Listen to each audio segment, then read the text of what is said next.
dalam kalian mengenal Korea? Saya mau cari tahu ada nggak sih yang lebih veteran daripada saya gitu ya. Oke, gampang banget. Ada door prize nggak nanti? Ada nggak sih? Mendadak, oh aduh jadi ada door prize kata panitia.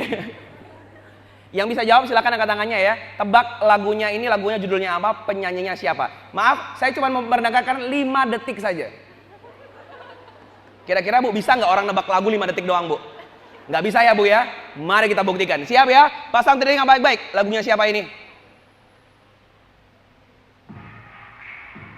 Ya, siapa? BTS, mic drop. Bu, mohon maaf Bu, 2 detik. Saya ngeditnya kecepatan. Kelamaan maksudnya. 2 detik. Tenang, tenang, masih ada kesempatan. Siapa ini? Wanna One Beautiful. Maaf Bu, 1 detik.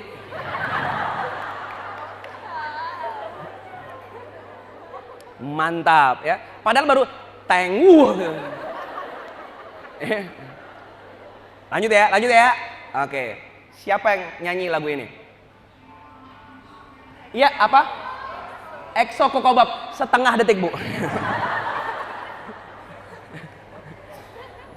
Iya. Siap, lanjut lagi ya. Siapa yang nyanyi lagu ini? Wanna One? Burning Up. Sini aja. Kalian ada koneksi apa? Cepat sekali ya. Ibu-ibu tenang, masih ada kesempatan Bu ya. Tenang Bu, tenang, masih kesempatan ya. Tebak. Oke, saya kurangi sekarang. Tidak usah tebak siapanya, tapi judulnya aja ya. Tebak. Apa? Surat An-Naba. Masya Allah, takbir. Sekarang jadi tahu kan betapa besar potensinya K-popers. Jadi tolong jaga betul perasaan adik-adik saya ini. Jangan lagi bilang dasar kamu pengikut Dajjal, dasar kamu pencinta plastik. Karena mereka ini punya potensi hafalan yang luar biasa, cuman salah yang dihafalin.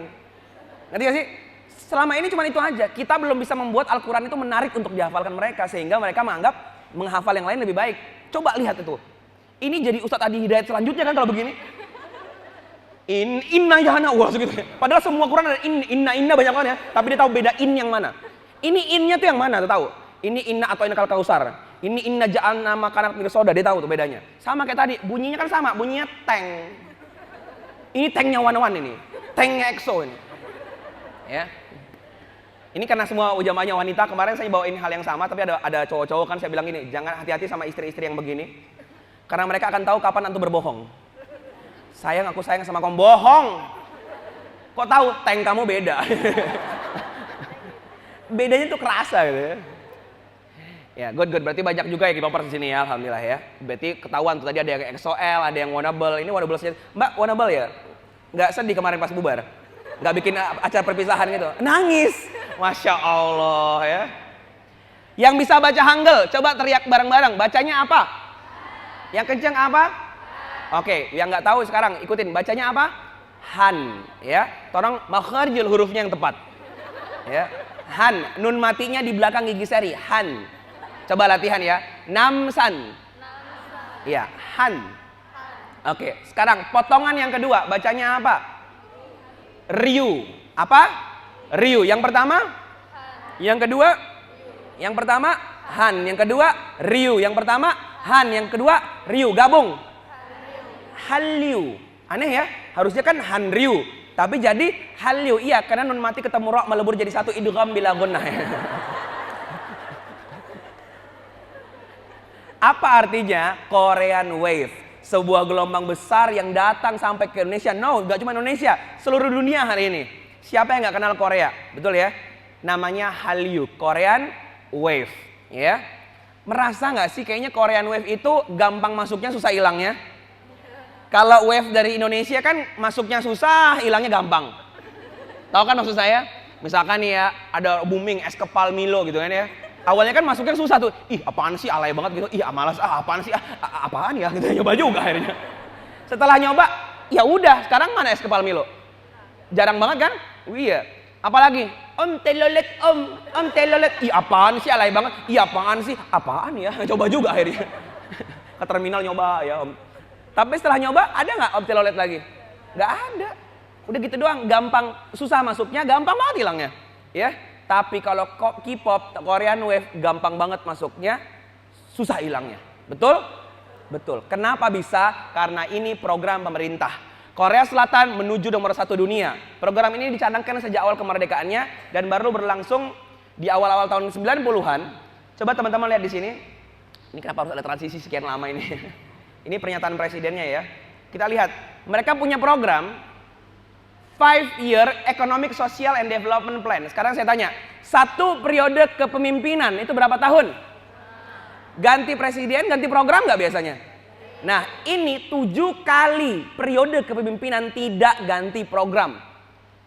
Kalau presiden mah urusan terserah antum ya, ganti gak ganti terserah ya, jangan berantem ya.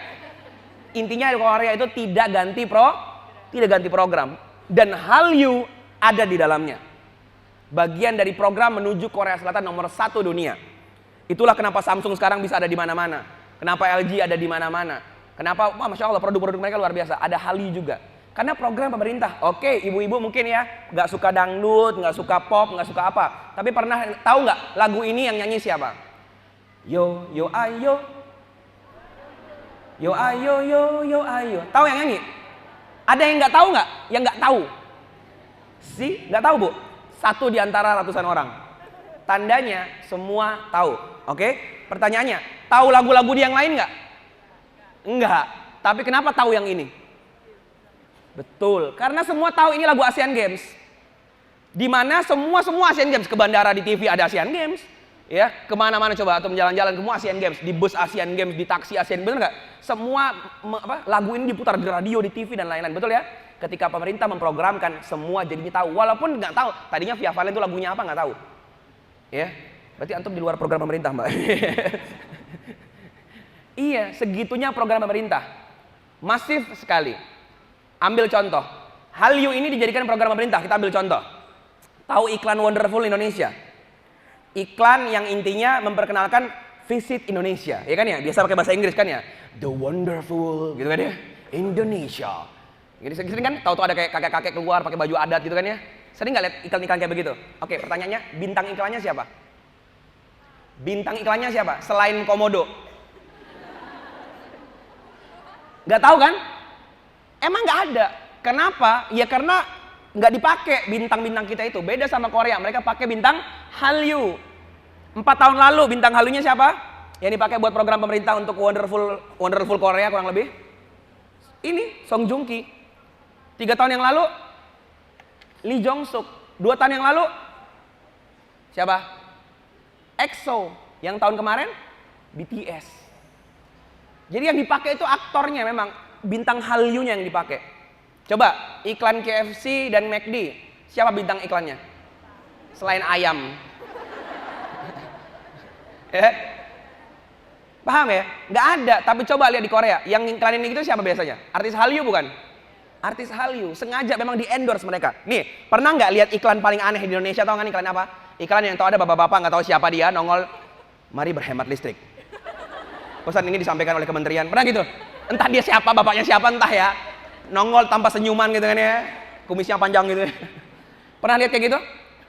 Ada yang terus pengen jadi hemat listrik setelah nonton itu? Malah jadi pengen matiin TV kan? Kira-kira kalau iklan pemerintah di Korea, pakainya siapa? Bintang Hallyu. Coba aja pasang Song Joong Ki. Gampang aja adegannya. Lagi nyetek listrik. Cetek. Saya hemat listrik. Kalau kamu, oh siap! Itu semua fansnya langsung, siap Bang Joong Ki. Kami siap gelap-gelapan. Karena mereka manfaatkan bintang Hallyu-nya. Kalau bintang Hallyu udah ngomong, itu udah kayak sultan ngomong itu. Iya. Ya, paham teman-teman ya? Itulah Hallyu kekuatannya, luar biasa banget. Baik, mari kita lihat timeline-nya. Lalu kapan prosesnya masuk Hallyu ke Indonesia? Teman-teman, Hallyu masuk ke Indonesia itu mulai tahun ke apa ya? 19-an lah ya. Angkatan 90-an, 1990-an maksudnya. Nah, di situ mulai dari munculnya entertainment pertama di Korea Selatan. Apa? SM. Mungkin buat ibu-ibu yang nggak paham ya. Ya, saya jelaskan dulu maksudnya biar kamu. Ini sukanya gitu ngadu domba saya sama emak-emak, bahaya loh ini. Kalau kita lihat agensi di Indonesia, Bu, orang diaudisi, agensi akan mengaudisi anak-anak muda. Dan by the way, kalau Korea Selatan lebih ngeri ya, mereka yang diaudisi itu anak SMP dan SD. Nggak mungkin anak kuliah diaudisi tuh. Kalau kita kan beda ya, udah 30 tahun masih aja ikut kontes gitu ya. Kalau di Korea nggak, anak SD diaudisi internasional. Oke, untuk jadi apa? Tidak jadi trainee, betul. Hanya jadi santri, Bu. Tanda kutip. Jadi pelajar, betul nggak? Di mana mereka nanti 50 orang yang terpilih dari seluruh dunia ini akan masuk ke SM Entertainment untuk belajar di sana doang. Berlatih dance dari SD. Apalagi nyanyi, acting, kecerdasan juga dilatih, kreativitas dan sebagainya. Sampai kapan? Ya sampai saya sebagai pemiliknya mau bikin boyband baru. Kapan itu boyband baru? Kan nggak tiap tahun. Kadang-kadang 3 tahun sekali, kadang-kadang 4 tahun sekali. Bahkan ada yang latihan terus sampai 10 tahun belum tentu jadi artis. Betul tidak? Jadi tinggi banget, Bu, standarnya mereka. Makanya banyak orang stres dan bunuh diri di Korea Selatan karena dia berharap jadi artis, ternyata nggak bisa. Dan itu yang sedang dikhawatirkan oleh orang-orang dewasa di Korea hari ini. Seriously, mereka bilang gini, saya tuh masih bingung karena anak-anak sekarang tuh pada pengen jadi artis semua. Padahal mereka semua tahu itu tuh mimpi. Semua orang Korea yang dewasa, yang umurnya 30-an ke atas itu tahu betul jadi artis tuh mimpi. Karena bahkan saya punya teman di sana, orang asli sana, 32 tahun umurnya, tidak pernah ketemu artis. Gak gampang ketemu artis tuh, ya. Itu yang terjadi. Nih SM, coba dong idolnya SM apa aja? EXO, Red Velvet, NCT, Super Junior, SNSD, SHINee, FX, terus Bu tambahkan, Bu, silakan. TBXQ ya, nggak apa-apa ya, nggak harus tahu. Ini biar ngerti, Bu. Kadang-kadang kita tuh begoin sama anak-anak kita nih. Mau kemana kamu? Les, nonton K-pop ya. Iya. Siapa ustadznya? Song Joong Ki, Bu. Oh, iya. Biar tahu, Bu, itu bukan ustadz ya, Bu ya. Jangan mau dibegoin sama adik-adik gitu ya. Iya nih, sukanya nih durhaka sama mama nih ya. Nah, lanjut. Ini drama. Ini siapa? Siapa ya, Coti? Iya, boyband yang ngehits kayak BTS tapi zaman dulu. Mungkin agak aneh ya, opa-opa saya kok pernah alay kayak begini? Iya betul, pernah sealay ini rambut apa ijuk gitu ya. Ini bisa buat jadi kuis ya, gimana? Pilih yang di kantong saya apa tirai satu gitu ya. Ini ada tirainya gitu dia. Iya, ini drama apa? Ada yang tahu? Winter Sonata. Luar biasa ya. Ini drama tentang apa? Iya, tentang anak durhaka ya kan, jadi patung soalnya. Bercanda ya. Ada yang tahu drama ini? Ya, apa judulnya? Daejanggam, Jewel in the Palace. Dulu ditranslate-nya tuh ke Indosiar ya, di Indosiar ya, pakai bahasa Indonesia ya. Sebel banget kan? Saya waktu SD tuh percaya betul bahwa Shah Rukh Khan bisa bahasa Indonesia. Apa yang terjadi padamu, Anjali? Aku mencintaimu, Tina. Dulu saya bilang, buset, segitu niatnya mereka demi Indonesia, mereka belajar bahasa Indonesia gitu. SD masih bego ya. Dan ini dulu ditranslate ke bahasa Indonesia ya, di Indosiar. Nah, yang udah nonton, dramanya alay nggak? Nggak. Ada pegangan, pelukan, ciuman, ada nggak? Nggak ada. Iya, ini drama syar'i. Iya ya. Makanya saya tuh angkatan yang tidak alay. Karena nontonnya beginian dulu. Jadi saya kenal Korea pertama kali bukan boy bandnya. Pertama kali kenal Korea gara-gara drama yang ini nih. Jadi pas kena budayanya, ya. Iya loh, serius, drama ini contoh. Ini, si Janggam kalau mau keluar rumah pakai apa? Betul, pakai tudung, dari kepala sampai ke bawah. Persis seperti ayat Al-Qur'an. Iya? Mbak, kamu tuh pakai hijab panjang-panjang kayak budaya Arab. Kata siapa? Itu budaya Korea. Cocokologi ya. Teman-teman sekalian, walaupun ada efeknya sih bener ya. Saya jadinya ke bawah-bawah. Kalau ke sekolah biasanya kan kalau di koridor ketemu Pak Guru, Assalamualaikum Bapak gitu kan ya. Saya enggak. Dari jauh guru datang, saya udah siap-siap menepi dan saya begini. Mungkin gurunya lewat, ini anak kenapa gitu. Tapi itu udah mending. Kalau alay pasti ditambahin suara-suara. Yecona. Udah mending gitu ya. Iya. Mendadak kayak merengek di emak, pengen makan pakai sumpit. Di kampung ngomong begitu. Kagak ada sumpit, sendok dibalik gitu kan ya. Ini tempat syuting drama apa? Wow, Full House. Mungkin emak-emak kalau nggak pernah tahu ya, saya kasih tahu. Emak-emak kira-kira ini tempat syuting sinetron apa? Kagak tahu pak, pokoknya setiap elang parkir di sini. Pokoknya setiap azab terjadi di situ gitu ya. Tapi kalau mereka beda, mereka tahu betul ya, ini dramanya apa, tempat syutingnya doang. Mau lebih expert lagi kita lihat ya, perhatikan baik-baik. Siapa yang lagi lewat? Siapa? TVXQ, lewat doang bu. Sef. Ini kalau jadi emak-emak bagus besok. Anaknya mau ngendep-ngendep keluar rumah, ibunya di belakang ini, berhenti. Aromamu terasa. Cakep ya. Tapi mungkin suka nggak suka Korea, minimal tahu yang satu ini. Minimal pernah dengar namanya. Siapa? Super Junior, Suju. Ya, kalau cowok-cowok zaman dulu kalau mau deketin cewek yang suka K-pop, kan kagak ngerti Korea ya. Minimal tahu. Apa sih yang Korea-Korea? Suju. Oh, Suju gitu. Buat modal PDKT bu gitu. Dulu gitu. Jadi minimal walaupun nggak tahu K-pop, nggak tahu Korea, minimal pasti pernah dengar Super Junior. Karena mereka itu lawas banget ya, veteran ya. Masih ada Elf di sini, Elf masih ada nggak? Masih ya, 1-2 orang ya, sisanya udah hijrah semua kan ya? Ke army. Udah angkatan tua bu, itu fandom pertama saya dulu Elf. Udah tua, sekarang udah yang mereka, oh enggak ya. Dan by the way rambut saya pernah kayak Shindong. Yang nggak tahu jangan kasih tahu, biar aja. Yang mana, nggak tahu. Pokoknya rambut saya pernah kayak Shindong aja. Jangan dikasih tahu ya, yang nggak tahu ya. Pokoknya kalau ke kampus, inget banget tuh zaman waktu di UPN di Jogja, masuk kelas gitu kan ya, dosen lagi ngajar. Jadi anak-anak, kenapa ada matahari di sini? Gitu ya. Pada pangling gitu ngeliat saya gitu ya. Kalau masuk kelas gitu, saking menyalanya rambut saya gitu ya. Segitunya. Baik, saya nggak akan bahas semua soal Korean Wave. Tinggal mungkin nanti bisa PO bukunya, nanti saya usahakan ya teman-teman ya. Karena emang udah kelar kemarin PO-nya, tapi mudah-mudahan masih ada sisa sekitar 50 pieces, kayaknya masih ada sih. Jadi kalau nanti mau PO mungkin kita bisa langsung lewat ini aja, lewat Humaira biar sekalian ngirimnya gitu loh. Nah biar antum juga kalau mau ngambil harus datang ke pengajiannya. Iya, masa gitu. Udah dikasih ini loh, kesempatan buat datang ke pengajian loh ya. Dipaksa datang pengajian gitu ya. Nah di situ saya ada daftar semua catatan dosa-dosa saya gitu ya. Saya nggak akan bahas semua, saya akan fokus bahas 2 hal. Yang pertama Korean drama, yang kedua Korean pop. Oke?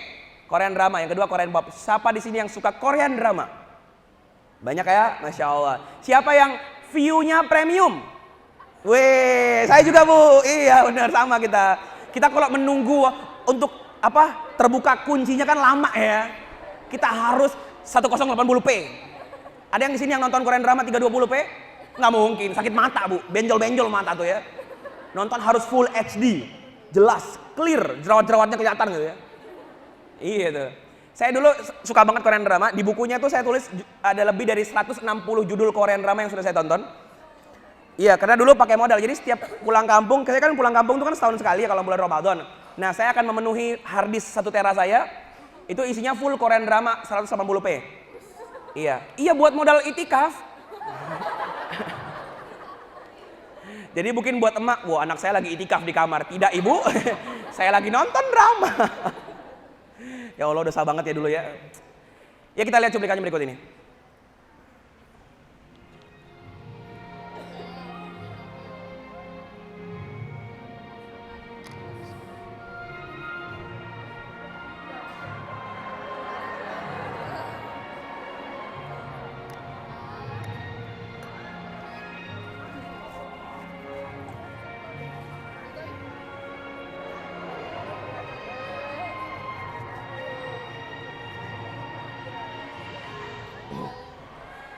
Ya yang hia-hia tadi endingnya bunuh diri ya.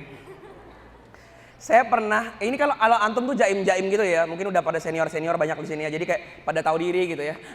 Apa pengajian nggak jadi. Saya ngisi di pondok pesantren di Darul Tauhid, alhamdulillah 2 kali di sana, di Darul Arkomnya Ustadz Adi Hidayat 2 kali. Itu anak SMP putri kelas 2, kelas 1, kelas 3 kelas itu ya, semua ngisi satu aula, itu kayak konser. Ya! Pas video tadi bu, teriak semuanya, nggak peduli ada saya depan tuh nggak peduli. Ustadz minggir.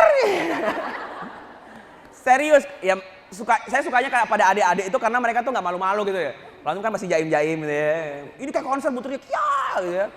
Nah terus saya bilang hal yang sama, ya yang tadi teriak-teriak endingnya bunuh diri. kayak di video depan tadi. Terus kan antum bilang, "Ya apaan sih?" gitu kan ya. Adik-adik ini beda lagi, Bu. Yang paling depan udah depan saya, dia tatap saya tajam dan dia teriak begini. "Itu kan mimpi." Paham maksudnya? Itu kan adegan di film Where We Were Sleeping. Adegan itu orangnya mimpi lagi bunuh diri, Bu. Jadi itu bukan bunuh diri beneran. Nah, dia ngajarin saya. Dia bilang, "Itu kan mimpi." Saya tatap dia dengan tatapan kasih putih Glenn Fredly. Gue tahu. Gue hatam 2 kali. Veteran diajarin ya, gue gaplok nih. Kocak emang adik-adik itu kalau disuruh gitu ya, Masya Allah. Alhamdulillah. Korean drama. Nah, anak-anak yang suka Korean drama nih biasa ada sindrom-sindromnya ya nggak sih? Apa sindrom yang pertama? Second lead syndrome. Tahu second lead syndrome ya? Ada pemeran utama laki-laki, ada pemeran utama perempuan. Dia sukanya orang ketiga. Tahu ya? Yang kayaknya pengorbanannya paling banyak tapi nggak dapat apa-apa di akhir itu loh. Tahu kan? Anehnya orang suka drama tuh kadang gitu. Contohnya Where We Were Sleeping ya nggak sih? Mendadak Lee Jong Suk kehilangan karismanya karena ada polisi ganteng ya nggak sih? Iya kan? Yang kalau ada di Solo mungkin antum akan teriak, "Tilang aku!" gitu. Iya gitu. Apalagi, oh iya, skinship. Skinship itu goalsnya orang nonton Korean drama. Apa itu skinship? Pegangan tangan, pelukan, ciuman, mohon maaf sampai ML. Ada nggak drama yang nggak begitu? Nggak ada. Semua drama pasti ada begituannya. Ya, makanya pernah tuh disuruh review YouTuber Korea nonton GGS. Ganteng-ganteng serigala. 3 episode dia menyerah. Kenapa? Ini kapan ciumannya? Oh mohon maaf Mbak, emang di Indonesia nggak boleh. Lah terus yang ditonton apa kata dia? Karena memang begitu kan, zaman sekarang mungkin sudah WhatsAppan ya. Zaman dulu kan belum ada WhatsApp ya Bu ya. Kita masih forum, ya kan ya, kayak forum WhatsApp atau female daily kalau ibu-ibu mungkin ya. Masuk ke forum, kita bab Korean drama. Mulai itu komen, "Aduh gua lagi di kantor nih belum nonton yang terbaru, udah keluar belum? Udah nonton belum pada?" "Udah dong." "Terus gimana? Ciuman nggak? Ciuman nggak?" "Iya ciuman dong, takbir, Allahu Akbar" gitu. Goalsnya Korean drama tuh gitu Bu. Biasanya tuh dulu ya di angkatan episode 8, 9, 10 itu pasti ciuman. Ya, kalau sekarang enggak, episode 1 udah ML. Itu bahayanya, parahnya tuh. Ya, ini kita harus ngomong terbuka karena biar ibu-ibu tahu yang ditonton anak-anak itu apa. Itu enggak cuma sekedar sinetron ibu-ibu, ya, itu ada bahayanya di sana. Oke? Apalagi nah ini nih, Call Waiting Omona suka ngomong bahasa Korea. Tapi lidahnya lotek. Mekso. Saya enggak punya teman kayak gitu. "Aduh iki piye otoke. Aduh cinggu nemu-nemu hengboke." Ketemu gak sih orang kayak gitu? Ada ya teman-teman kayak gitu ya? Kayak apa-apa tuh mau Korea-Koreaan tapi lidah gak bisa dikendalikan gitu loh. Ya Allah ya. Saya dulu kayak gitu ya. Dan sekarang saya ngerasa alay banget saya dulu ya. Apa-apa? Fighting. Pengen banget ketahuan bisa bahasa Korea gitu. Itu yang pertama. Yang kedua, virusnya K-pop. Ini lebih ekstrim lagi. Kenapa? Kalau orang nonton Korean drama, dia palingan nonton Korean drama lainnya. Nonton lagi gitu ya. Kalau orang Korean pop, dia akan suka biasnya main drama apa? Bias tuh idola Bu. Idolanya main drama apa? Biasnya main variety show apa? Biasnya main iklan apa? Biasnya nggak ada di mana-mana dia tonton. Di mana? Di fancam. Betul nggak? Fancam tahu Bu ya? Ada handphone kayak begini, ada artis lewat direkam, ada artis. Itu diupload di YouTube, itu ditonton Bu. Hasil rekaman handphone itu ditonton. Segitu ngejernya. Ya. Kalau enggak terakhir apa? Opanya dipajang di atap gitu ya. Kalau mau tidur ditatap-tatap gitu ya. Saya pernah dapat info ada K-popers yang sampai nempel di atas langit-langit kamarnya itu foto opanya. Sampai ada yang pernah bilang gini, "Mas saya pengen hijrah Mas, tapi tolong satu aja. Boleh nggak bantal BTS-nya saya simpen?" Bantal BTS, mungkin kalau dipeluk bisa berasa meluk BTS gitu ya. Segitunya tuh. Oke, sampai sekarang kita ngobrol. Nih, ini SM Entertainment. Sekarang entertainmentnya sudah banyak Bu. Artinya idolnya lebih banyak lagi nggak? Wong satu entertainment aja punya banyak idol, apalagi ada banyak entertainment. Sekarang lebih dari 440 idol group itu ada di Korea. Loh, Mas perasaannya yang terkenal cuma 5 atau 6, ya memang. Makanya yang lain itu luar biasa, sedih banget hidupnya. Berjuang untuk bisa menang, berjuang untuk bisa terkenal, tapi susah banget. Ya.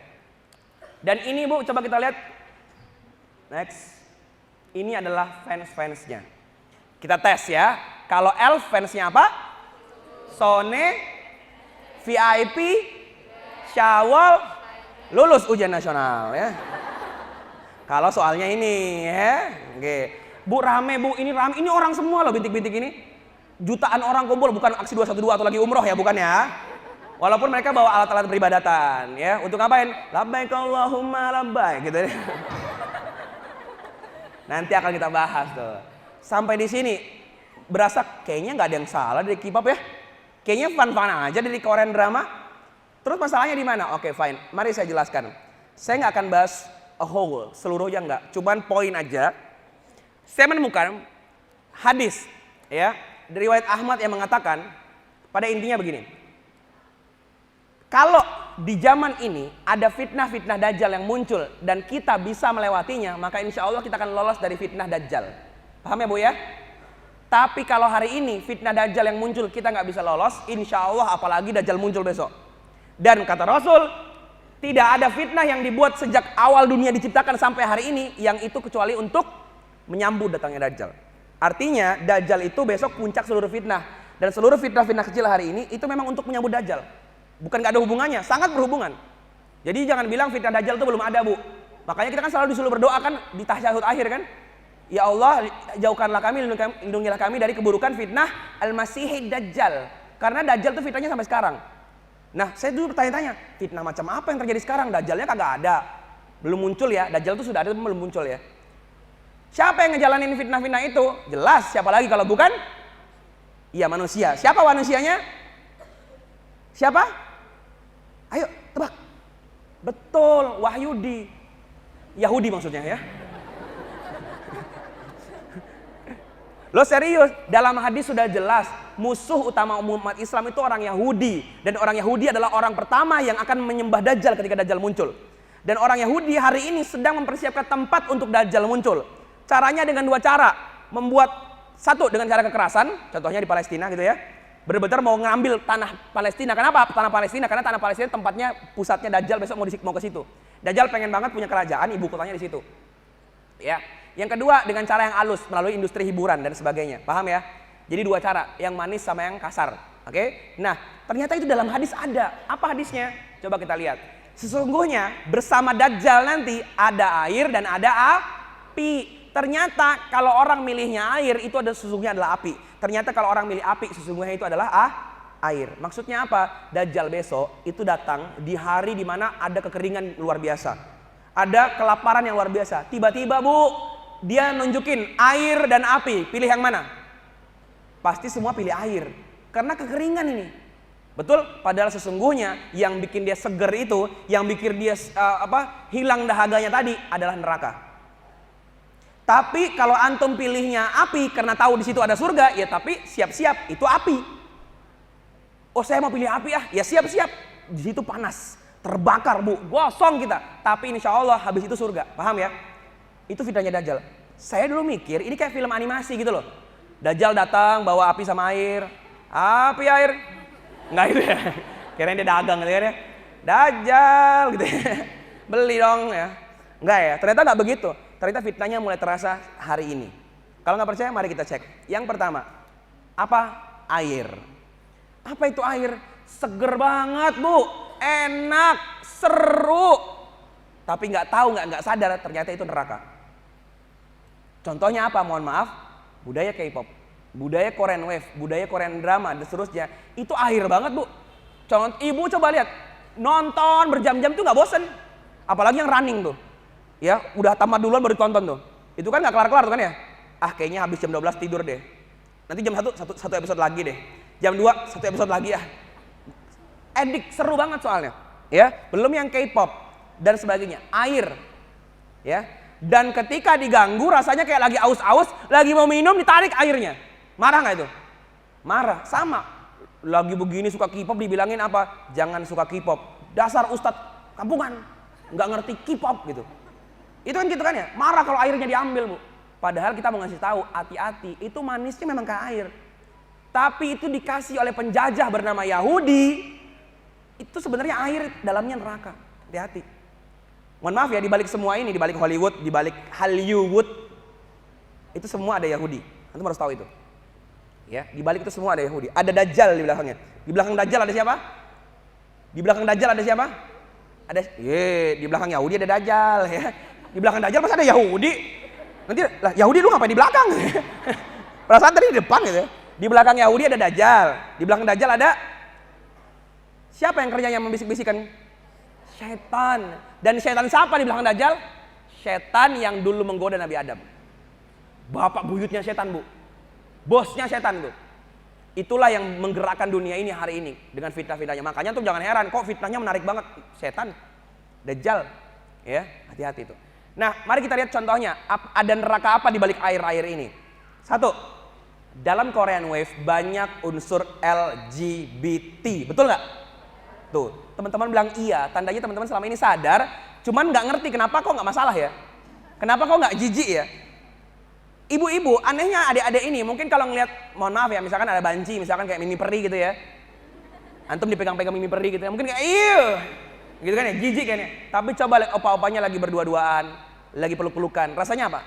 Iu atau ai gitu, yay gitu. Ya. Senang apa jijik? Seneng. Contohnya apa? Bromance. Dalam dunia perkoreaan ada yang namanya bromance. Bromance ini sebuah gimmick yang muncul di K-pop. Betul ya? Kalau ya contohnya yang paling sederhana ya, karena itu yang terakhir saya tonton sebelum ini ya. Saya dulu ngikutin Produce 101 dari awal audisi sampai 101 Go. Lagu terakhir yang saya ikutin malah Bumerang. Wing wing wing wing. Coba lihat, seluruhnya hampir full gimmick LGBT, betul nggak? Baik secara individu mereka make upan lah, juga gaya-gayanya yang kayak si Dewi itu loh. Belum gaya mereka Dong Seng Hyongnya tuh yang sangat mirip kayak LGBT, sekasur bareng lah dan sebagainya. Ya, itu terjadi. Saya mau nanya teman-teman yang K-popers, foto yang saya tampilkan depan ini sudah paling parah belum? Ada yang lebih parah, Mbak? Ada yang ciuman depan panggung? Ada yang pelukan? Buka-buka baju? Mandi? Ada. Serius?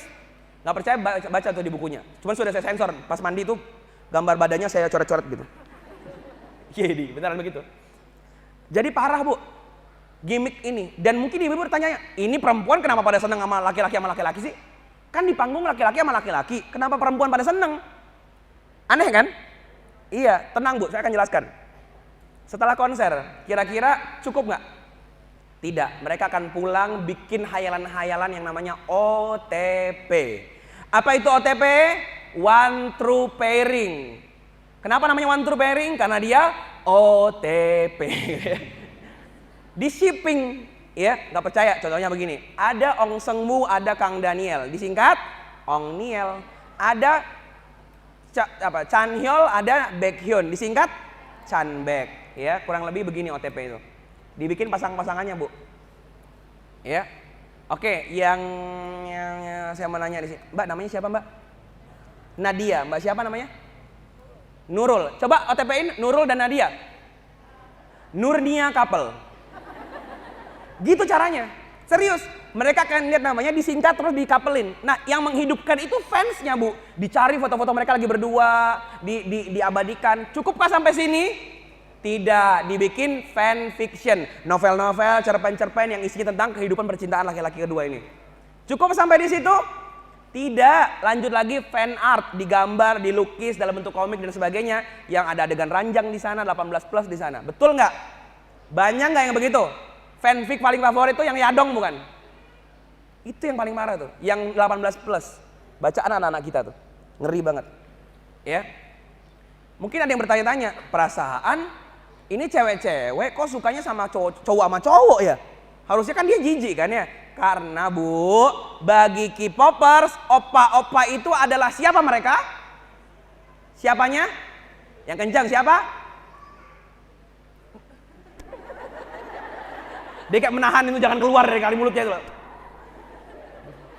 Ngomong aja, Suwami. Kalau nggak percaya cek di semua akun Instagram K-popers. Mau itu siapa, Nando itu apa siapa ya. Cek kalau habis, terakhir waktu Chan Hyol di-upload fotonya lagi habis main bowling yang katanya keren banget itu, yang pakai baju kayak abang Grab itu. Coba lihat komentar-komentar para K-popers di bawahnya. Aduh, suami gua ngapain di situ sih? Aduh bang, pantesan gua cari di rumah nggak ada, ternyata lagi ngojek ya. Mereka menganggap artis-artis ini adalah suaminya. Pertanyaannya Bu, rela nggak punya suami tapi jalan sama cewek lain? Nah makanya mending sama cowok, itu logikanya mereka. Karena mereka nganggap ini suaminya, mereka nggak redo. Ada nggak idol yang deket sama cewek? Apa nasib mereka? Abis tuh cewek Bu, diteror Bu rumahnya. Serius saya nggak bohong. Banyak kejadian. Ketika mereka ini justru deketin cewek yang normal berarti ya. Walaupun pacaran nggak boleh ya, tapi kan mereka bukan muslim ya. Itu nggak boleh bagi mereka, harus izin fansnya. Ada nggak idol nikah muda? Gong Yu itu udah tua belum? Udah, tapi belum nikah kan? Kenapa? Karena kalau mau nikah izin fans. Serius bu, izin fansnya dulu. Bahaya kalau mereka nikah langsung nikah gitu. Song Joong Ki itu bisa nikah, itu hanya karena apa? Karena yang dinikahi Song Hye Kyo. Artis yang semua orang juga tunduk, oh siap gitu kan ya. Kalau Song Hye Kyo mantap gitu. Coba artis lain, abis tuh Song Joong Ki gak boleh nikah. Paham maksud saya ya? Fans itu sangat merasa ini miliknya. Gak percaya bu? Mari kita lihat reaction. Bagi ibu-ibu yang belum tahu reaction itu apa, saya jelaskan bu ya. Zaman sekarang itu ada budaya yang namanya nge-reaction, bereaksi bu. Mereka nonton video idolanya, terus mereka bereaksi. Nah reaksinya itu direkam. Paham ya bu ya? Nah kita lihat bagaimana reaksi mereka nonton idolanya.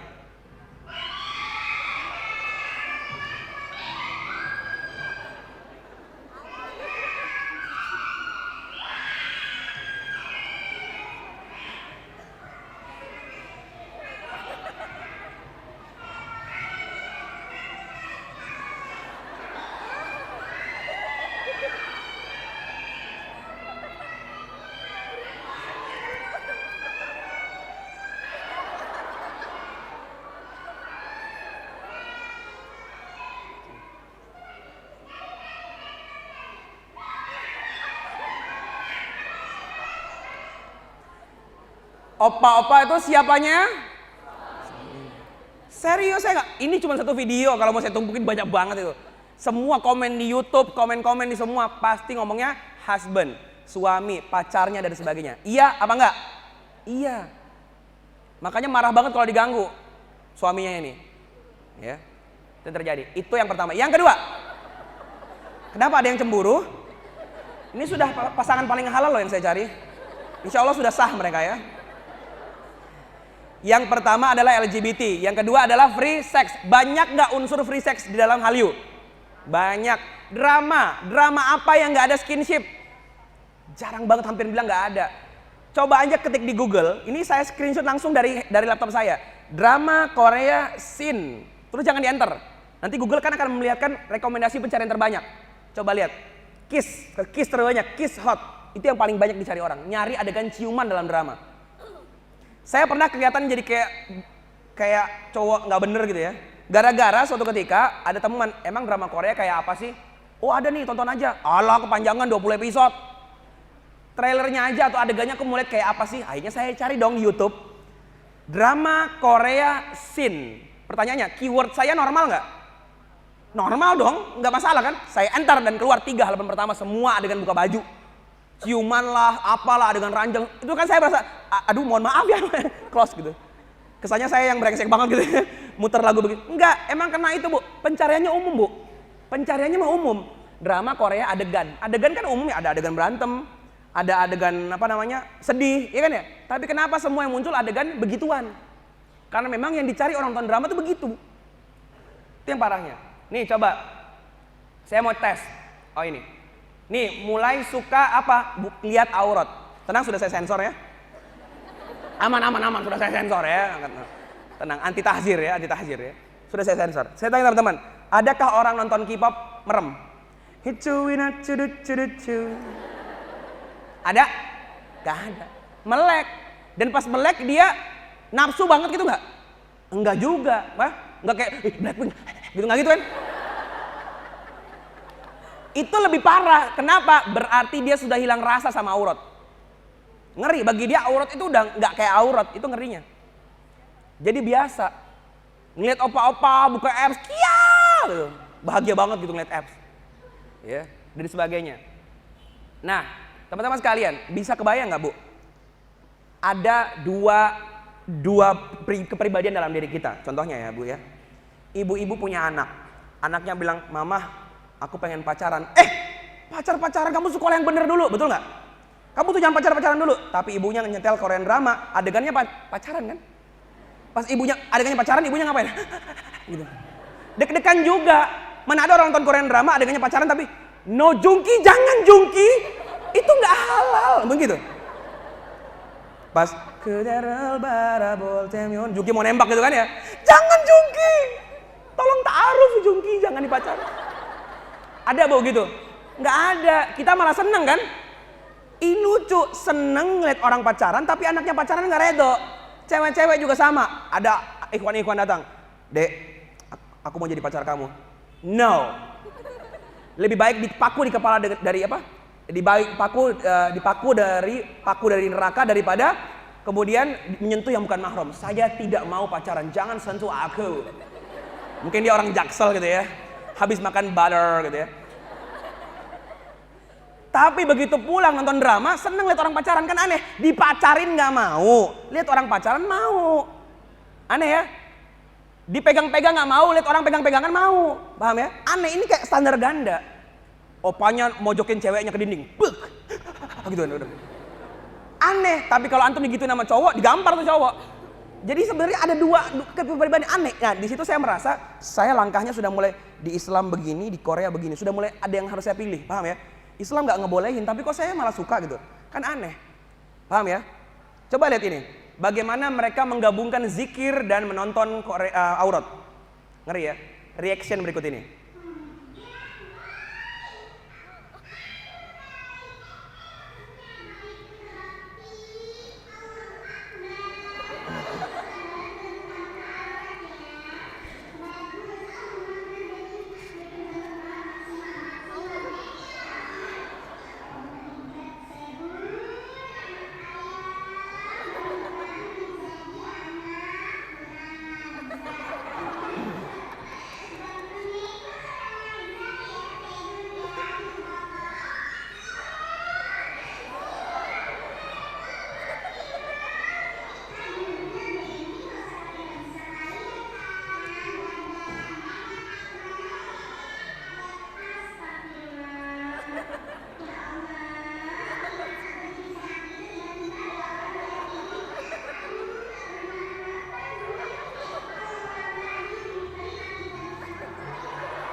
Coba lihat. Dia nih, Mbak mohon maaf, mau nggak auratnya dibuka-buka? Mau dilihat-lihat orang. Tapi kok seneng lihat aurat orang? Ngerti ya? Ada standar ganda dalam hidup kita. Kita nggak mau aurat kita dilihat, tapi ngeliat aurat orang tuh seneng gitu loh. Ini yang saya bilang aneh. Ini lagi-lagi ya, saya curhat. Saya merasa yang pertama, saya kok biasa aja sama LGBT. Yang kedua, saya kok merasa ada yang aneh. Agama saya melarang saya nggak boleh ngeliat aurat, tapi saya seneng ngeliat aurat. Saya ngerasa ada dua pertentangan dalam diri saya. Saya merasa harus memilih, ini saya mau kemana arahnya nih. Kalau saya ikutin ke sana, pasti saya lama-lama nggak pakai agama saya. Tapi kalau saya masih pakai agama saya, pasti harus ada yang saya korbankan, ada yang saya tinggalkan, yaitu K-pop ini. Ada dua, ya, Korean ini. Baik, saya next. Intinya adalah orang sering bilang apa? Kamu nggak pacaran tapi menikmati tontonan kemesraan. Bisa jadi itu adalah pelarian dari hawa nafsu yang butuh penyaluran. Ingat, pacaran atau fangirlingan podo wae. Iya, jangan lagi ya. Oh, kamu tuh nggak K-pop tapi pacaran, karena sama aja. Ya memang sama kalian. Makanya jangan dua-duanya. Karena sama aja itu. Menyalurkan hawa nafsu ke tempat yang keliru gitu. Ya. Nah, yang ketiga yang saya lihat, yang saya anggap aneh ya di air ini, air yang seger ini, yang saya rasa kok mulai ada rasa nggak aneh di leher ini adalah apa? Ada unsur hedonisme. Walaupun unsur ini jujur Bu ya, tidak hanya pada K-pop. Yang tadi LGBT juga bukan cuma K-pop, ingat ya. Yang tadi ngomong free sex juga bukan cuma K-pop. Dari barat juga banyak, tapi kan saya tenggelamnya di K-pop. Jadi jangan minta saya bahas Hollywood ya. Jangan minta saya bahas anime gitu ya. Karena saya nggak tahu. Cuman saya tahu memang ada dan memang sama aja. Wahyudi juga ya. Cuman jangan minta saya bahas karena saya nggak pernah tenggelam di sana. Termasuk hedonisme. Bu, hedonisme ini sudah masuk ke seluruh lini kehidupan kita. Apa itu hedonisme? Mencari kebahagiaan hanya pada materi. Apa itu materi? Duit. Bukan semua hal yang bisa diukur, yang bisa dilihat, didengar. Itu materi. Kalau abstrak nggak mau. Contohnya, ayo sholat subuh berjamaah di masjid. Insya Allah pahalanya pahala langit dan bumi dan seisinya. Betul nggak? Ada orang sholat subuh berapa soft? Sepi. Kenapa Bu? Pahala itu abstrak. Tapi coba diganti. Ayo sholat subuh di masjid. Soft depan insya Allah satu orang 1 juta. Insya Allah itu rame minta ampun. Bisa-bisa rebutan itu. Kenapa? Materi yang dilihat itu materi. Nggak percaya? Mari kita tes. Siapa di sini yang masih ingat rumus FPB dan KPK? Angkat tangan. Selain adik-adik yang di sini. Masih ingat? Ya, masih apa? SMP? SMA? Kuliah, jurusan apa? Pertanian, berarti nggak bisa IPA soalnya ya. Yang jurusannya itu satu orang di antara semua. Bu, pernah diajarin kan Bu dulu? Tapi lupa ya? Oke, good. Rumus yang kedua lagi. Yang masih ingat rumus katrol. Oke, bagus. Yang masih ingat rumus kalau saya menembakkan pistol diangkat dengan sekian derajat, kira-kira jatuh ke mana? Pertanyaannya, semuanya nggak inget, tapi pernah nggak diajarin? Pernah. Saya tanya lagi ya, yang nyesel karena lupa siapa? Nggak ada. Wong baru tahu lupa aja sekarang. Oh iya ya, lupa. Oh iya ya tapi lupa. Baru tahu lupa aja baru sekarang, paham ya? Apalagi merasa menyesal. Nggak ada tuh, pernah saya lihat ada orang lagi ngatrol subuh sambil nangis. Kenapa Bu? Lupa rumus. Nggak ada tuh, nggak ada. Ya. Tapi saya tanya, siapa di sini yang kalau tak doain ijazah terakhirnya hilang panik? Ada? Nggak panik, saya doain ya. Ijazah terakhirnya hilang semua ya. Nggak mau. Kenapa nggak mau? Karena kita dulu ternyata sekolah cari ijazah bukan cari ilmu. Buktinya ilmunya hilang aja baru tahu sekarang. Iya kan? Tapi kalau ijazah hilang, boyo jangan Mas. Itu kan buat cari kerja, betul nggak? Emang kita tuh cari ijazah, nyari materi, hedonisme. Sejak awal memang gitu. Prinsipnya jadi berubah. Harusnya kan lulus nggak lulus, yang penting paham. Tapi ibu kita ngajarin, kita pun ngajarin ke anak kita apa? Wes paham ra paham, yang penting kue lulus le. Kan gitu, paham ra paham, yang penting lulus. Karena yang dilihat itu ijazahnya, yang materi yang bisa diukur itu lembar kelapak-kelapak itu. Itu yang mau dilihat ibu kita, bukan lagi anak ini paham nggak ya, ngerti nggak ya. Kita pun mengejarnya gitu, yang penting nilainya tinggi. Mau nyontek kek, padahal nyontek dapat dosa. Dosa kan nggak kelihatan. Jadi abstrak, itu nggak lihat, lihatnya tuh materi. Kenapa sih kita bisa terdidik begini? Karena semua tayangan TV baik sinetron Indonesia maupun sinetron Turki, sinetron India, sinetron Korea ibaratnya ya, semua ngajarin hedonisme. Adakah film-film itu mengajarkan hiduplah miskin bahagia selama-lamanya? Nggak ada. Dari zaman Cinderella, dari zaman Putri Salju, semua paham ya? Semua ngajarin hidup itu harus ya, harus apa? Dapat suami ganteng, pangeran, betul nggak? Mas, tapi Sancai dulu perasaan dia hidupnya miskin. Tahu Sancai ya? F4 dulu tuh loh Bu. Meteor Garden. Iya kan ya? Iya, banyak memang drama yang mengajarkan ceweknya miskin dan dia bahagia. Itu episode 1. Episode 2 dia akan dibully, ya kan ya? Dia akan dihina, dia akan ditagih tukang ambil utang, ya kan ya?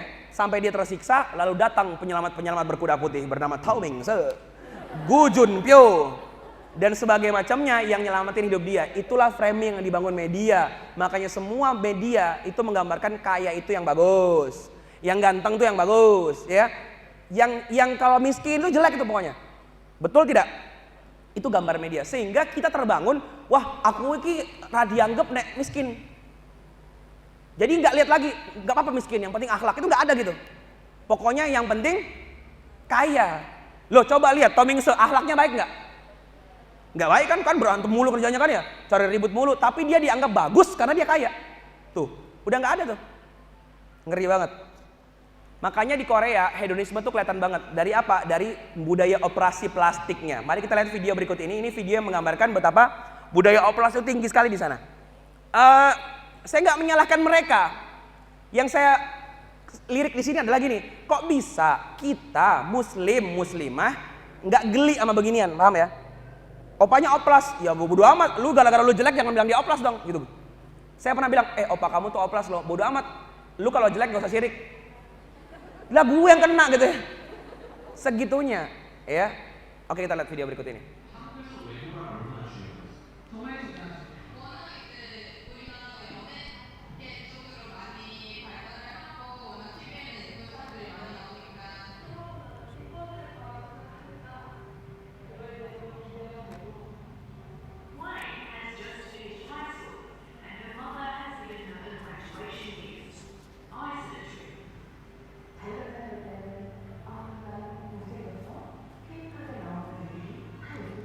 Bahkan itu ibunya mendukung. Hampir semua ibu-ibu di Korea menjanjikan kalau lulus universitas akan dikasih hadiah oplas.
Saya nggak bilang antum operasi plastik ya. Insya Allah saya yakin antum nggak akan operasi plastik.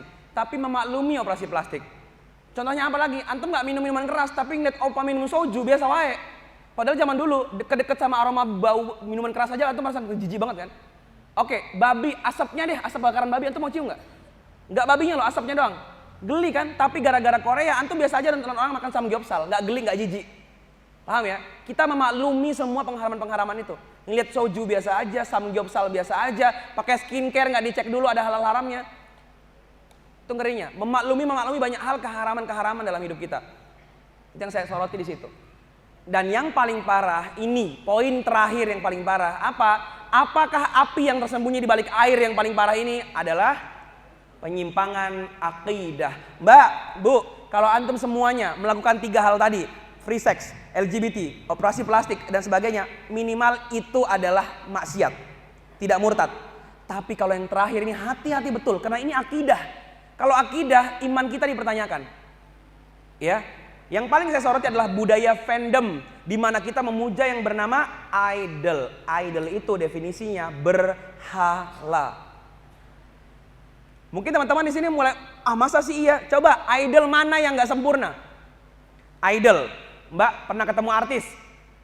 Artisnya bisa nyanyi, pernah ketemu? Pernah ya? Tapi yang bisa nyanyi ini bisa ngedance gak biasanya? Gak bisa. Bisa acting gak? Enggak juga. Bisa pinter gak? Enggak juga. Jadi cuma pinter nyanyi aja, betul ya? Pernah ketemu dancer? Bisa nyanyi? Gak bisa.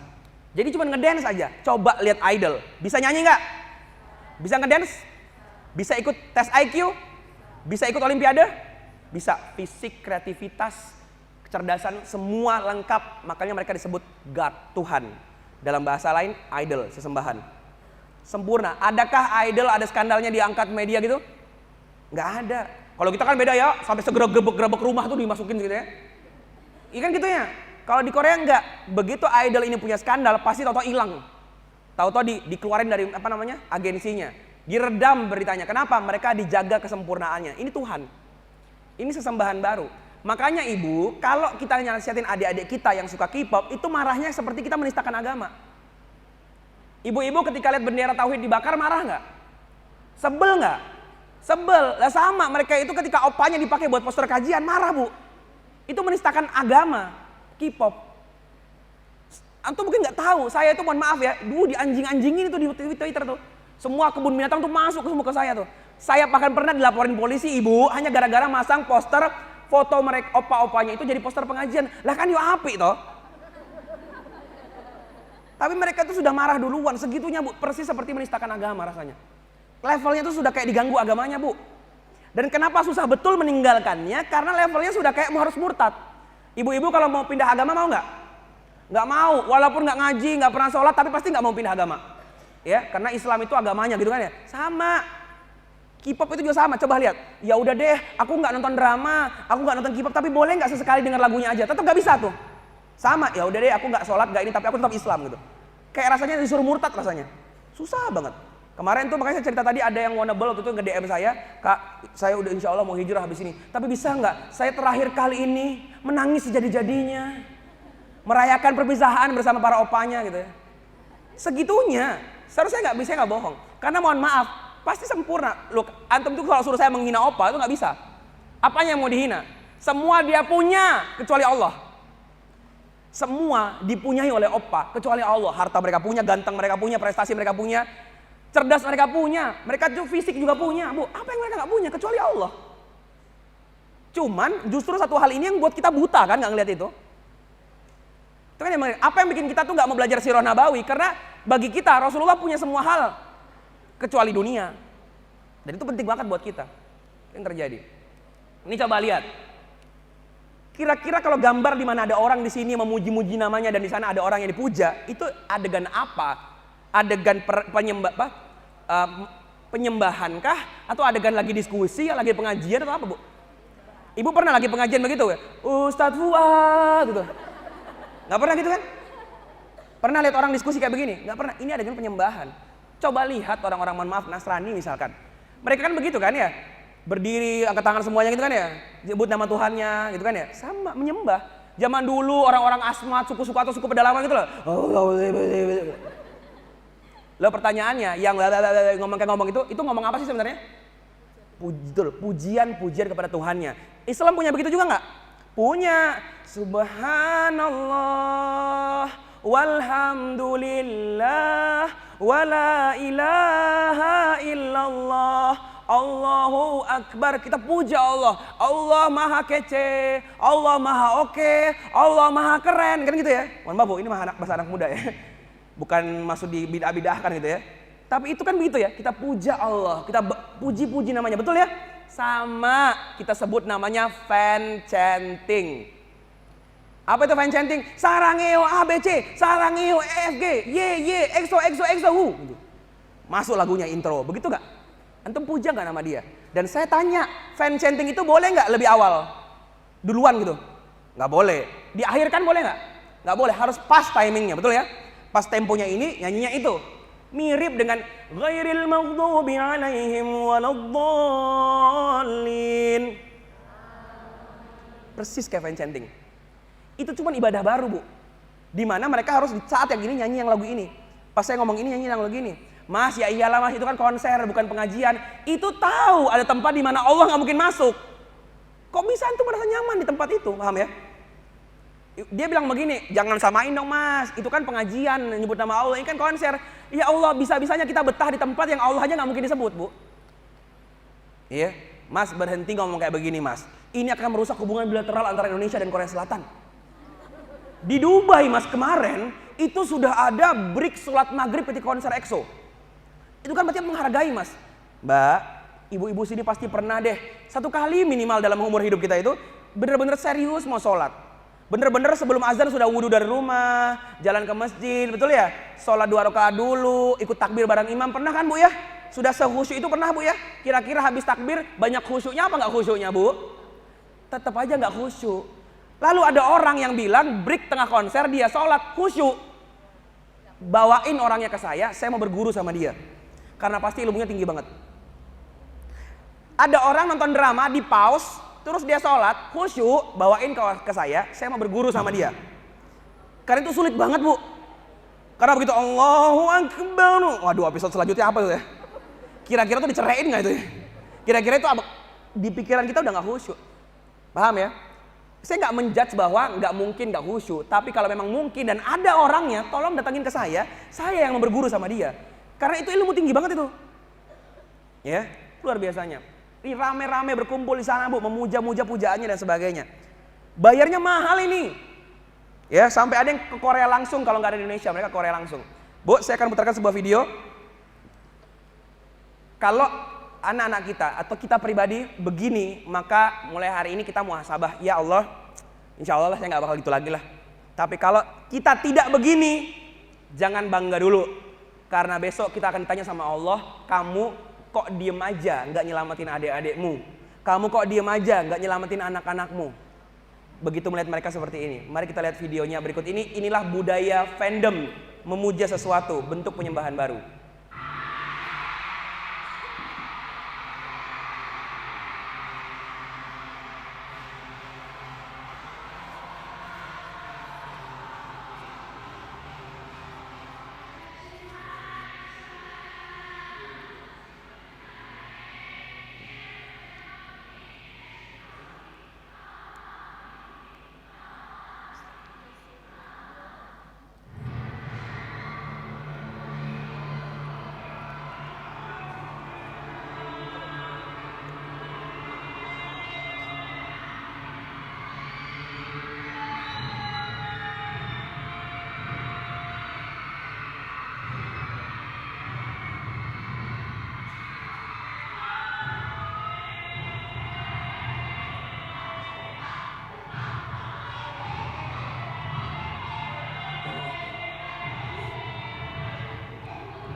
Saya nggak akan menjudge siapapun. Saya hanya ngajak kita berpikir bersama lah. Jangan sampai kita seperti orang kafir Quraisy. Kafir Quraisy itu mengaku Tuhannya Allah. Nama bapaknya Nabi Abdullah. Ketika Umar masih zaman jahiliyah, dia bersumpah, kata Allahu lisanak, semoga Allah memotong lidahmu. Allah yang disebut. Tapi mereka disebut kafir karena mereka tidak menyembah Allah. Sama, tidak cukup dengan katakan kita ini Islam hanya dengan KTP kita ini Islam. Kalau kita deg-degannya bukan karena Allah, senangnya bukan karena Allah, sedihnya bukan karena Allah. Hati-hati, jangan sampai besok kita bawa semua sedekah kita bawa semua ke depan Allah, hafalan Quran kita, tapi Allah bilang yang nyuruh siapa? Orang lu gak cinta sama gua? Ngeri. Dan yang lebih sakit hati, ini pertama kalinya saya ngisi ada jamaah ibu-ibu, biasanya anak muda semua bu. Dan di depan saya persis, saya ngelihat betapa terkejutnya mereka. Saya itu baru menikah 2 tahun. Alhamdulillah anak sudah 4 bulan. Di situ saya merasa jadi orang paling durhaka sama ibu saya. Saat melihat istri saya ngurusin anak saya rasa bilang saya durhaka banget sama orang tua saya. Mbak, ada orang yang tiap malam itu bangun ngurusin antum, dibelai rambut antum, besok jadi anak yang soleh, ada didoain gitu. Gak pernah lepas dari mulut mereka saat sholat malam. Ih, lucunya anakku, semoga besok jadi anak soleh. Ya, mereka jual sawah mereka, sapi mereka, apa-apa. Yang penting anakku masuk pondok. Wih, pasti jadi anak soleh. Aku ini cuma orang kampung, baca Quran gak bisa. Tapi kan yo kalau anakku masuk surga kan ya aku pasti diajak toh. Harapan mereka besar. Ayah yang mengazani antum itu loh, Allahu Akbar, Allahu Akbar, saat antum masih bayi. Harapannya kan apa? Antum tumbuh jadi orang yang mencintai Rasulullah. Antum saya lihat di depan mata saya sendiri, betapa kecewanya mereka. Kalian bisa begoin ibu kita karena mereka gak paham dengan budaya zaman yang hari ini. Tapi ketahuilah, jangan sampai mereka besok kecewanya di surga. Loh ini kenapa? Loh kok anakku ditahan, ini kenapa? Kenapa ya Allah? Kenapa Rasulullah? Ini bu, anak ibu dulu sukanya ngeliat aurat, gak mencintai Allah, fokusnya hidup senang aja. Loh tapi kan semua doa-doa saya, uang yang saya keluarkan, kamu apain dok? Luar biasa. Satu, hati-hati dengan air yang sesungguhnya ada api di dalamnya. Ya, hati-hati.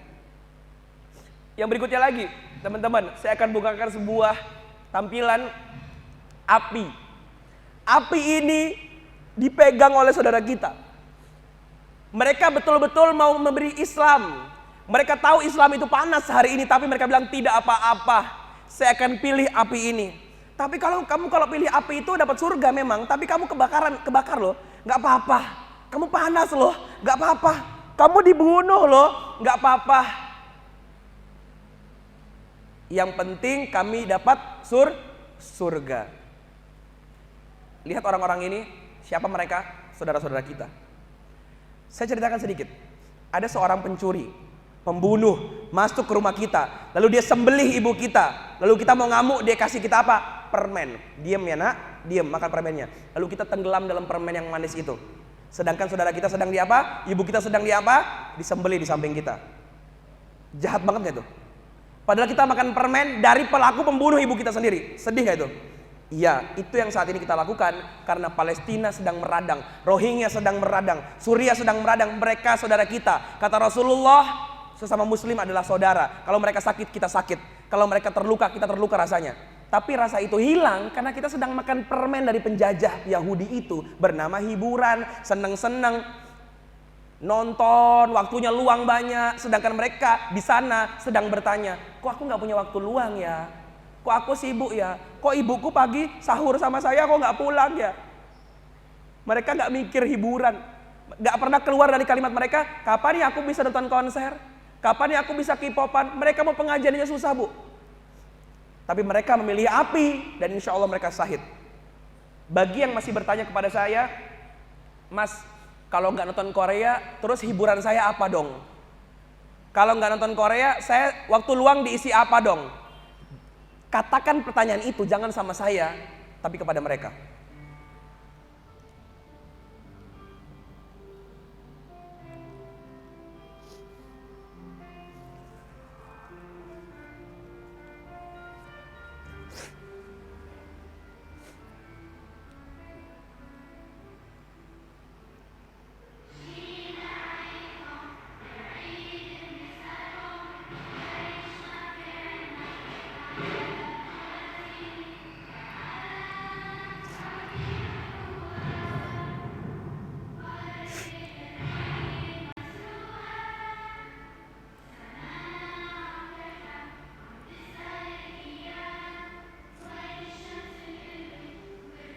Jawab Mbak, jawab pertanyaan mereka. Mereka bertanya, kenapa langitku tidak pernah cerah? Kok aku nggak bisa kayak kalian sekolah? Jawab. Mereka bertanya, kenapa ibu dan ayahku masih sahur bersamaku tapi tidak pulang lagi ya? Jawab. Jawab. Karena kalau kita tidak jawab, demi Allah mereka akan bertanya kepada Tuhannya. Mereka menghadap Allah dan bertanya, teman-temanku di Indonesia lagi berjuang kayaknya ya. Pasti mereka lagi mempersiapkan menyelamatkan kita semua. Pasti mereka siang malam doain kita. Pasti mereka gak bisa tidur mikirin kita. Tenang saudaraku deh, jangan nangis ya nak. Ada saudara-saudara kita di Indonesia. Mereka muslim taat. Mereka bangsa terbesar, ada muslim di sana. Mereka sedang mempersiapkan kita. Tenang nak. Padahal kita berkhianat. Kita gak pernah mimpiin mereka. Habis waktu kita liburan. Kok tega?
Tiga 30 kota lebih saya bawakan materi ini, tidak pernah keluar satupun fatwa daripada mulut saya. Korea itu, K-pop itu haram. Tidak pernah keluar kata-kata Korean drama itu haram. Saya cuma mau ngajak kita berpikir, Dek. Semuanya tolong pikirin lagi. Kita itu mau kemana? Kalau memang kita nyari dunia, cocok. Nonton K-pop lah, nontonlah Korean drama. Karena disitulah antum akan tahu cara mengejar dunia. Jangan baca sirah nabawi, jangan belajar fikih, gak usah tentang pengajian. Karena tidak ada satupun pengajian, satupun hadis Rasulullah, ayat Al-Quran yang mengajarkan kita untuk mengejar dunia. Tapi kalau memang kita mau ngejar akhirat, mau surga, maka jangan ke opa-opa. Nggak nyampe. Habis waktu kita, jangan sampai besok baru kita nyesel. Habis waktu ini ngikutin seseorang yang hanya karena senang, yang katanya sekedarnya tapi kok jadi wajib sampai dibela, kok jadi sunnah sampai dibela-belain. Sampai besok baru nyesel. Udah habis waktu, sudah punya anak, baru bingung gak bisa ngajarin apa-apa karena gak ada ilmu agamanya. Mending kalau itu, kalau sudah sampai meninggal bagaimana? Sampai di akhirat baru sadar, Rasulullah, aku umatmu Rasulullah. Coba kalau gitu hafalin Quran. Gak hafal Rasulullah. Kamu muslim kan? Iya Rasul. Coba kalau gitu hadis, satu hadis gak hafal Rasul. Ah, kamu wanita ya? Pasti kamu sudah belajar sirah nabawi kan? Kamu tahu bahwa dulu wanita dianggap sampah. Maka kami, para sahabat, berdarah-darah, tumpah kami. Siang malam, kurus kering badan kami untuk berjuang demi kemuliaan seorang wanita. Kami angkat derajat para wanita. Berjuang demi tegaknya Islam. Habis waktu kami, habis harta kami demi agama. Untuk memuliakan kalian, coba ceritakan sekarang sirah nabawi sambil menceritakan bagaimana kemuliaan kalian di dunia hari ini. Pasti kalian terjaga kan? Pasti kalian gak gampang kan dipacar-pacarin sama anak orang kan? Pasti kalian terjaga betul kemuliaannya kan?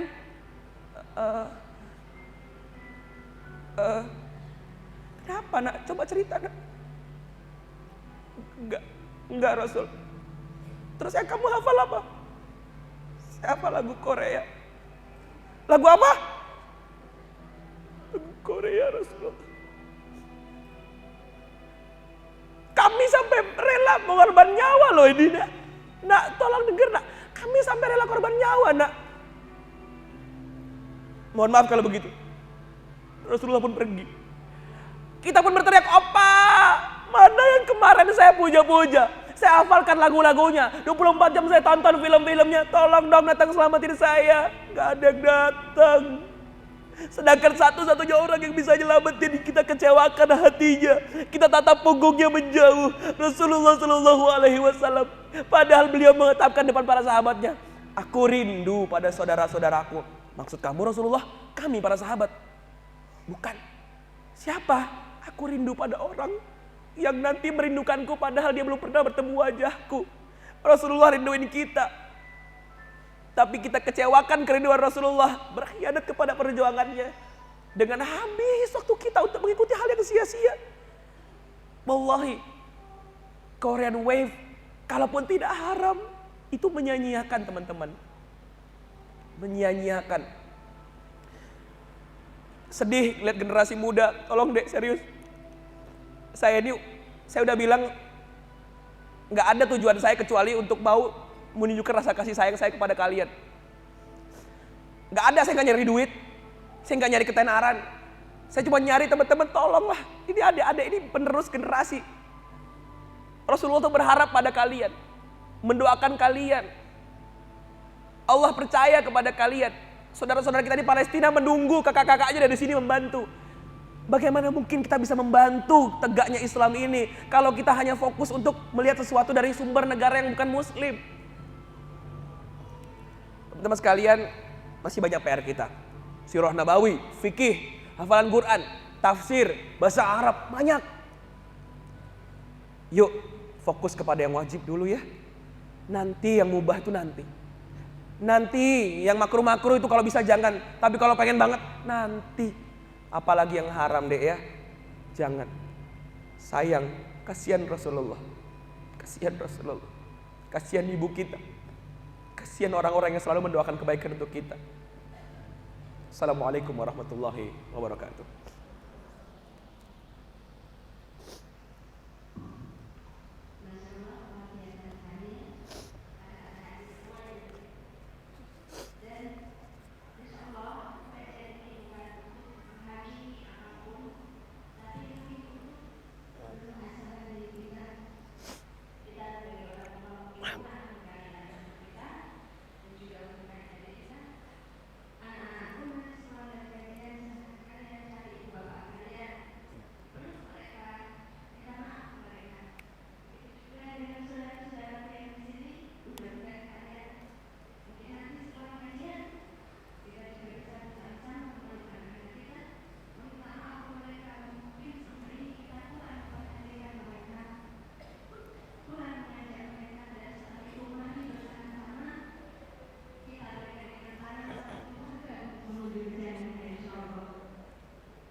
Ada.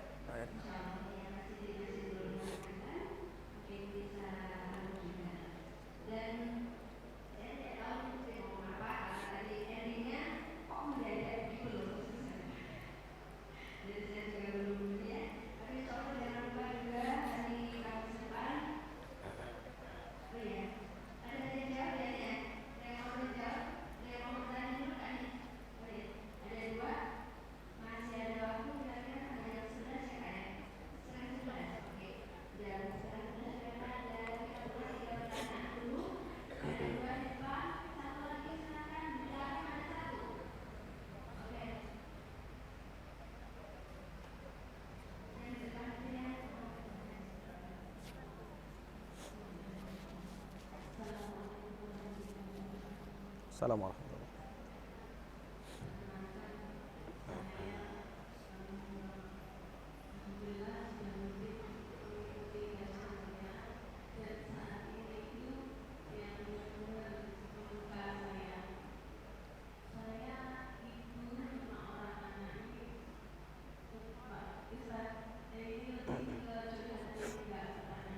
Ya.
Waalaikumsalam warahmatullahi wabarakatuh.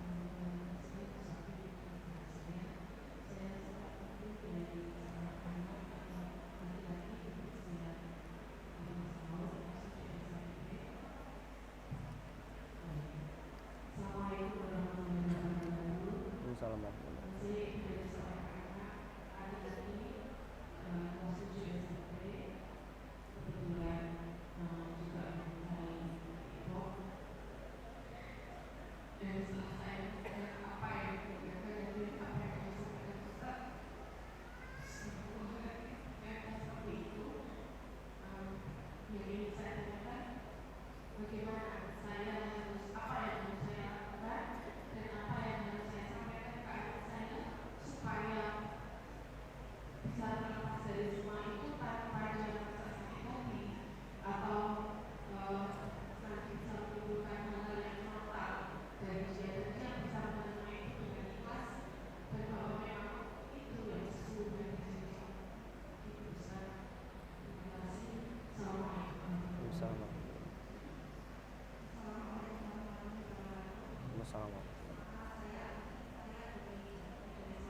Gitu.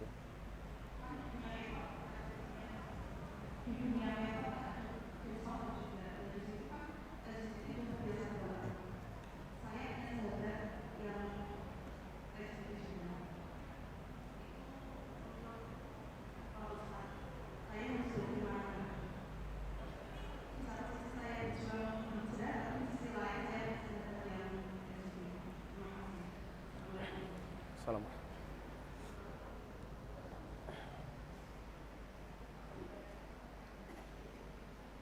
Langsung? Iya, baik.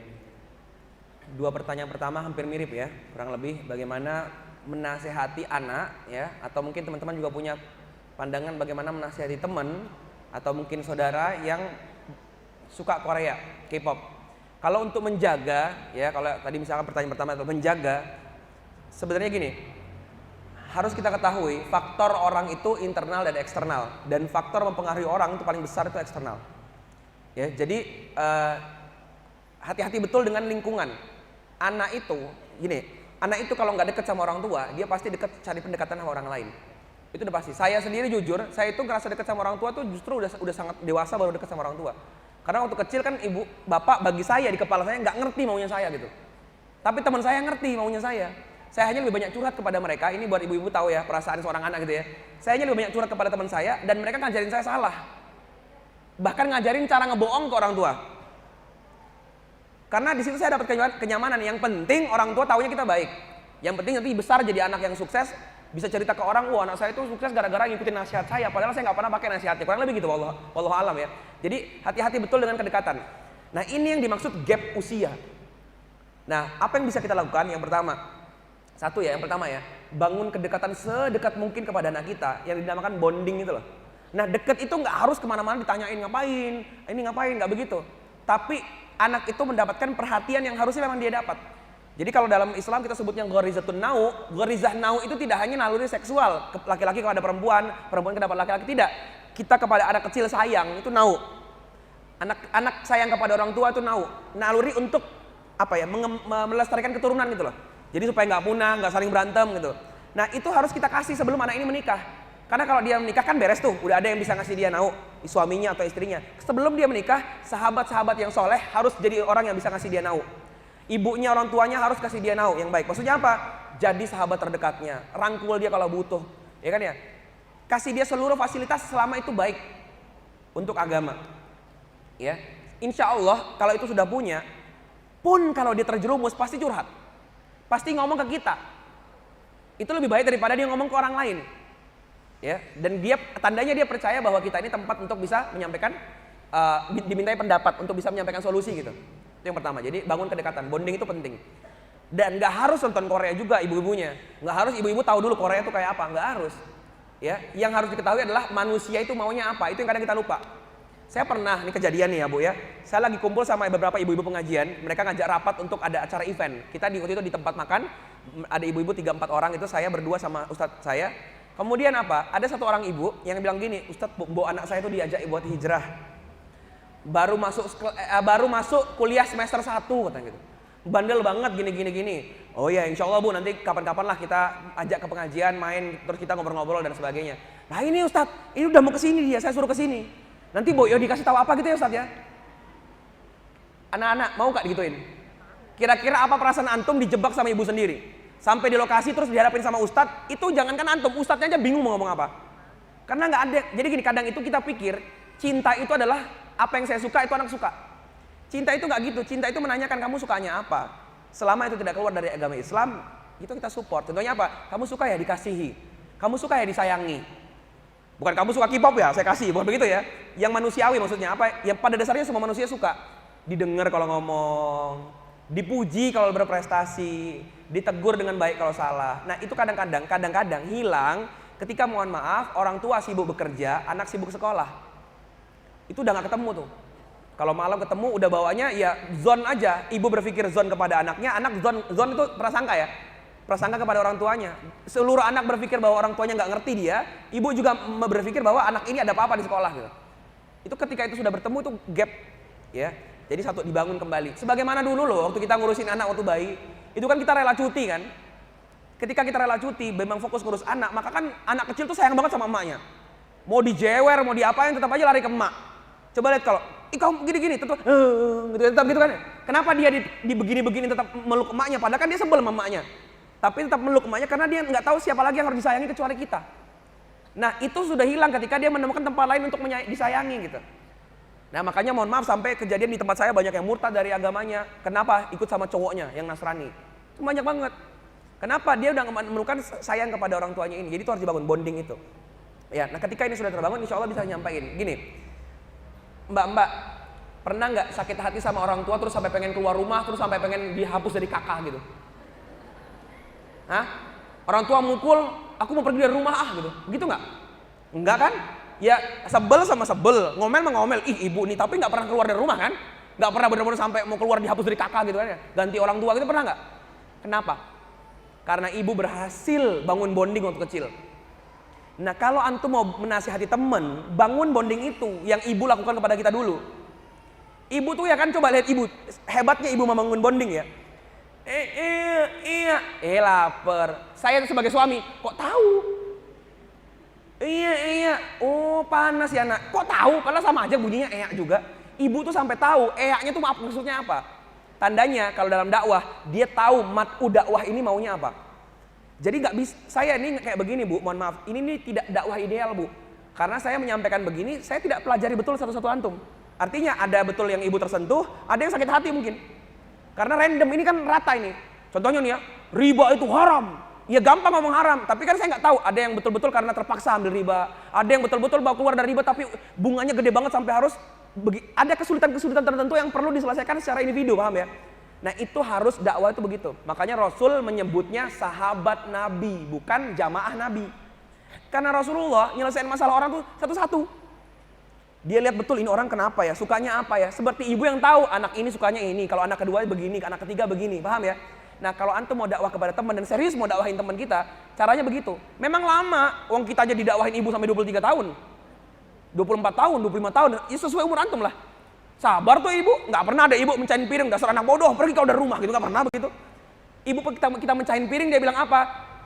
Dalam kepalanya, dia tidak tahu, tinggal dikasih tahu, jangan gitu, jangan begitu, paham ya? Sama di kepala kita harus munculkan rasa cinta dulu.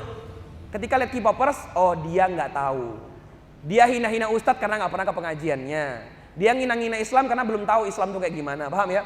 Ketika itu kita pakai, kita akan dengan mudah itu kalem gitu loh kalau dakwah tuh.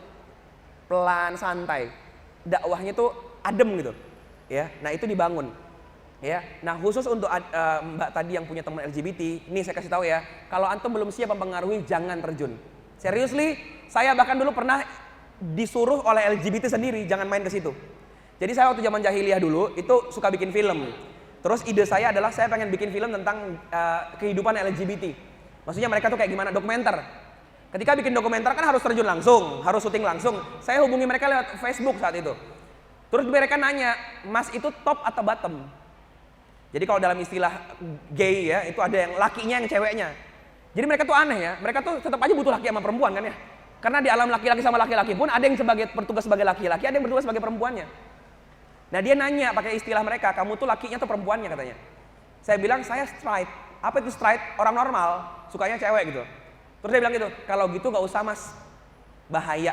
Dia sendiri yang bilang, karena itu sangat berpengaruh banget. Ya, makanya hati-hati. Contohnya gini, banyak gak orang murtad gara-gara laki-laki? Murtad gara-gara laki-laki? Banyak, karena itu nau, bermain sama nau itu bahaya, nafsu soalnya. Awalnya keimannya, begitu diliatin, ganteng, mau. Itu jangan main-main. Makanya kenapa perempuan disuruh tundukkan pandangan kalau ketemu aurat misalkan gitu ya, tundukkan pandangan karena itu bahaya. Melek itu bisa mau walaupun tadinya beriman. Kenapa mohon maaf tanda kutip banyak pelakor? Karena itu nau nggak dijaga. Hubungan di kantor campur baur laki-laki perempuan apa pun nggak ada batas laki-laki mana perempuan mana, campur aja pokoknya. Itu nau bahaya itu. Makanya kenapa Islam menjaga dipisah nih laki-laki di sini, perempuan di sini, nanti laki-laki di atas atau sebaliknya. Kenapa sih ada pembatas-pembatasan begitu? Supaya naunya kejaga. Karena itu potensinya percikannya gede. Nah termasuk mbak main ke LGBT bisa jadi mbak bukan lesbian, tapi karena melihat begitu lama-lama jadi biasa. Kalau sudah biasa lama-lama pengen nyoba, setelah pengen nyoba terjun, bahaya banget. Jadi kalau bisa untuk sementara, kalau memang masih fokus hijrah, jangan. Saya sampai detik ini sudah 4 tahun berdakwah, nggak pernah mau terjun ke LGBT. Bukan karena apa ya? Belum siap saya melihat mereka. Melihatnya aja masih merinding, ngerti gak sih? Padahal kan dakwah itu harus siap untuk tadi, misalkan lihat K-popers harus senyum, harus main-main dulu sama adik-adik, harus buka-buka juga. Yang terbaru apa sih? Kepo-kepoin. Ngerti ya? Nah, berarti saya sudah di level ngelihat MV K-pop tuh udah biasa aja. Makanya saya nonton supaya tahu ngomong apa biar antum nyambung gitu loh. Oh, yang keluar terbaru solo. Bukan solo ini ya. Solo gitu kan. Yang terbaru kan itu. Kenapa saya tahu? Karena mau ngomong sama antum.